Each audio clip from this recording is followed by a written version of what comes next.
When I first started growing vegetables here in Ireland, I also started seed saving, even though I only had a small garden, as I thought it was a very cool and an important thing to do. For a few years, seed saving was a regular part of my seasonal routines in the gardens, but generally only for vegetables that it was easier to save seeds from, such as peas and beans. But then I didn't save seeds for over a decade for a variety of different reasons, but more recently I've become interested in starting to save seeds again. This season I saved seeds from quite a few different varieties and vegetables, which has been really interesting as well as a bit distracting and time-consuming. And now I am faced with the question of what to do with them all.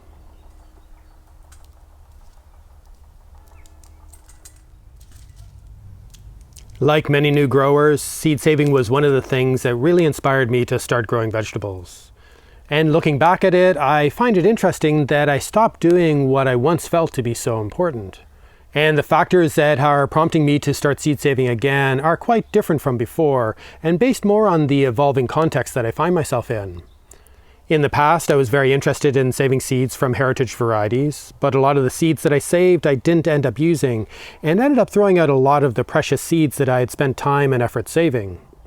In hindsight, this was probably an inappropriate use of the valuable growing space in the small garden that I started with, and a distraction from other important tasks when I started growing in much larger spaces. When I shifted my focus to this larger Red Gardens project, exploring multiple different gardening methods, I found it was an added hassle to include seed saving, as I already had too much to keep track of and look after. And it was much more difficult trying to fit the seed saving into the planting plans of these gardens, where plants designated for seeds could occupy the space for quite a bit longer, and saving seeds from one garden would make it more difficult to really compare the yield and productivity between the gardens.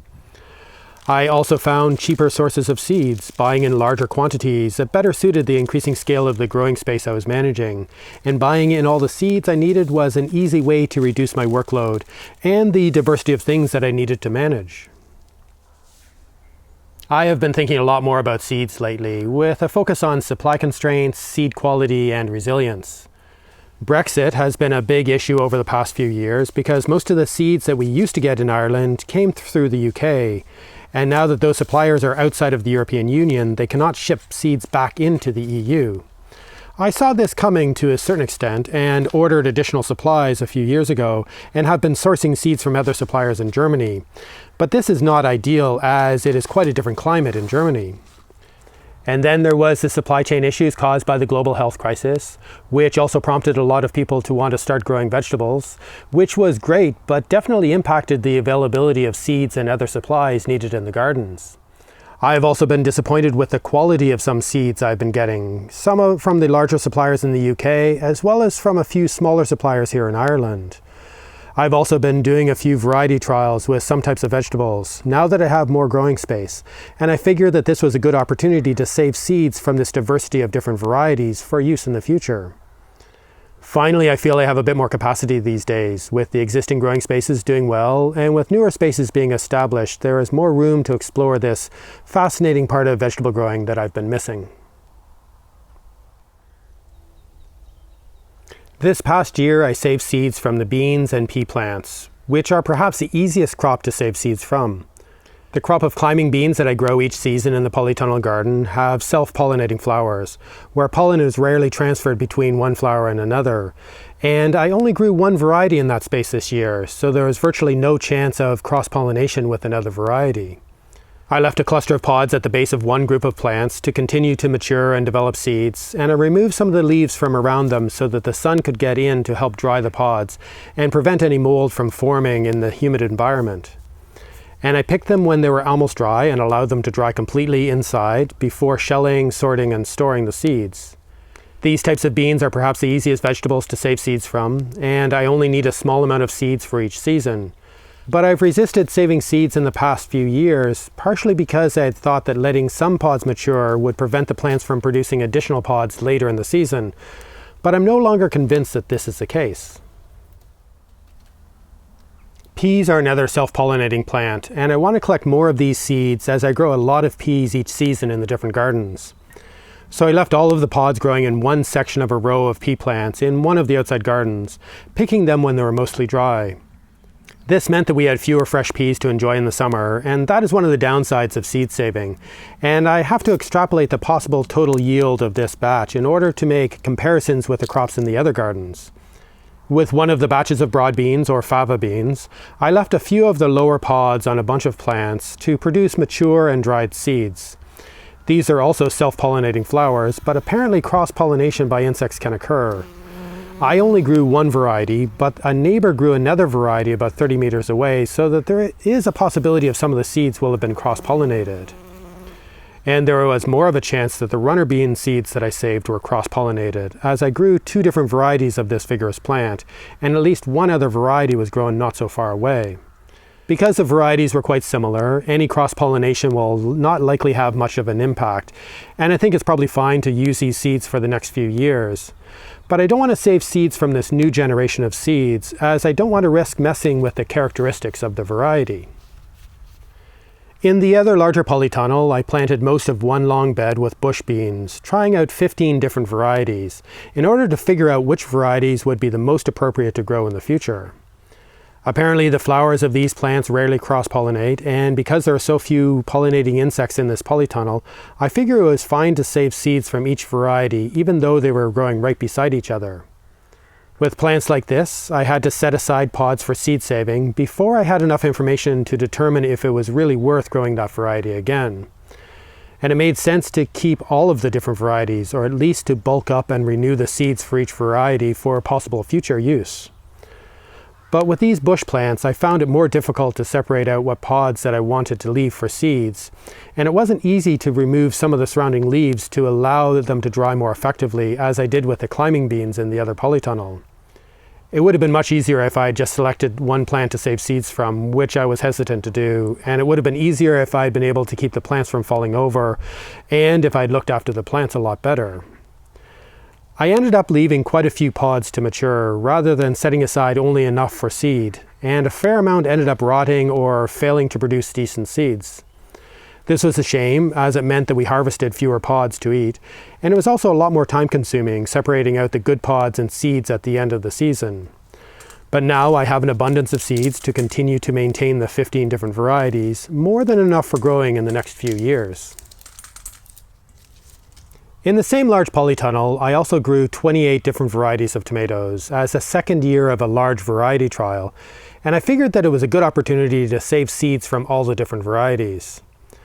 Apparently the flowers of most tomato varieties are self-pollinating, but there are a few varieties with larger flowers where cross-pollination is possible.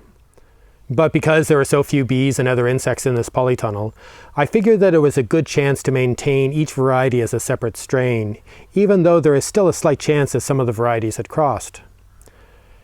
In some ways, saving seeds from tomatoes is easier than with the beans, as I can save seeds from any tomato that is fully ripe, which is the same stage that I want to harvest them at. But processing the seeds is more complicated, involving extracting the seeds, allowing them to ferment for a few days until the gelatinous coating on the seeds rots away, and then quickly drying them.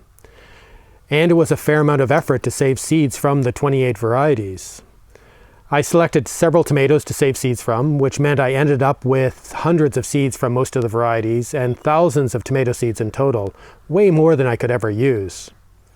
I could simply discard most of the seeds and even get rid of the seeds from the varieties that I decided I probably won't grow again, but this seems like a waste of the efforts that I put in.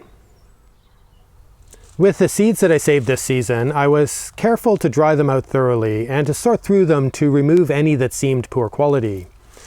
And I did a basic germination test, sowing a reasonable number of seeds from each batch of each variety of seeds that I saved into pots, and setting them to germinate under the grow lights. I wanted to make sure that enough of the seeds germinated, producing vigorous and fairly consistent seedlings, before I stored them or planned to use them again next year. I was really pleased with most of them, though some of the bush bean seeds were less vigorous, probably because the mature pods had not been able to dry out quickly.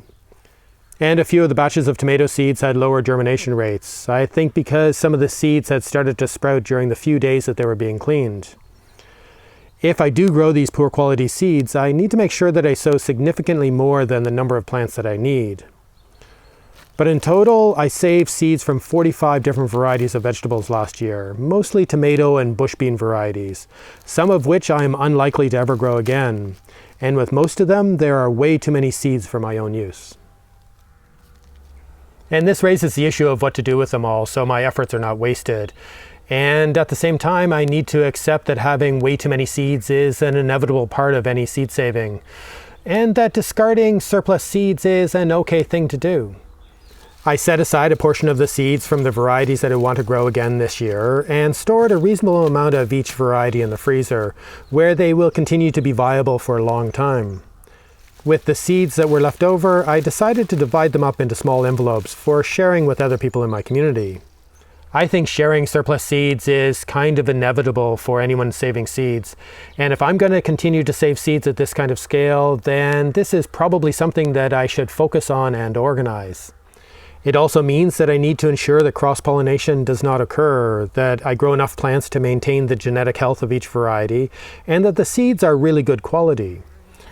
That is a challenge with one variety of beetroot and a variety of leeks that I'm planning to save seed from, where I have transplanted quite a few of these biennial plants into a separate area so that they can continue to grow and produce flowers and seeds this coming summer. And when they are flowering, I need to make sure that there aren't any other leek or beetroot plants in the area that are also flowering to avoid any cross-pollination. And hopefully we will have dry enough weather while the seeds are maturing so that they don't end up being damaged or degraded. And if I'm successful, I'll end up collecting a lot of seeds from these plants. This is what happened to the seeds that I saved from a batch of carrots a few years ago, and I could have more than enough to share for several years, so perhaps I don't need to save all the seeds from these plants. And I need to make sure that all this saving, clearing, storing, and sharing of all of these seeds fits in well with all the other tasks in the gardens, and that it doesn't become too much of a distraction from the main task of growing vegetables and sharing what I learn, which is my primary job.